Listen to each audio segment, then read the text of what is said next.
the most controversial public figures in the United States today. He's the leader of the Nation of Islam, but did you know he's also a farmer? An Islamic charity tied to Farrakhan has pocketed nearly $160,000 in farm subsidies. Taxpayer-funded farm subsidies. Your money. Greg Jarrett is a Fox News anchor and attorney and has this story. Hey, Greg. But I'm no farmer. But you know what? All over America, there are nonprofits that have almost nothing to do with farming, and they get farm subsidies, including a purported charity tied to Farrakhan and his Nation of Islam called the Economic Savings Program. But it has no record of ever being a charity with the Illinois Attorney General's office, which oversees nonprofits. Nevertheless, taxpayer money has been sent to Farrakhan's Chicago home, although the alleged charity claims to fund something called Muhammad Farms, consisting of 1,500 acres in Georgia. FoxNews.com's Emily Boyd Walker dug through federal records in her investigation. The group has collected nearly $160,000, but it's listed as not in good standing by the Illinois Secretary of State.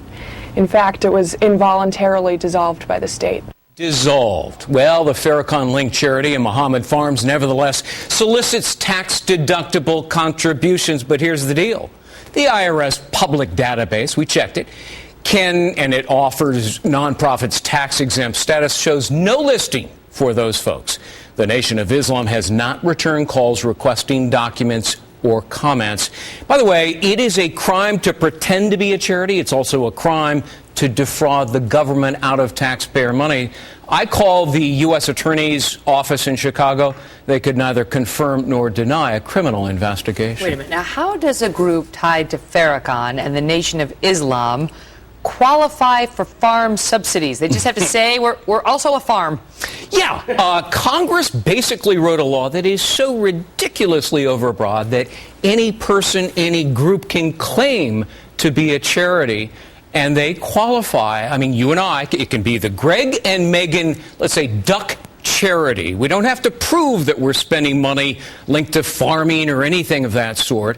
We just can say, yeah, it's kind of land related. We want to preserve ducks, and you and I can make a load of money. And we're talking $9 billion a year is spent in these farm subsidies. Congress hands out that money with no oversight, no checking, like candy on Halloween. Those groups have no trouble getting their tax-deductible status, their tax-exempt status. However, if you mark down conservative, forget about it. Oh, yeah. Especially in the Cincinnati office, boy. You know, it's really limited tough. Government, that's a problem. You love to farm and hate white people, no problem. Yeah.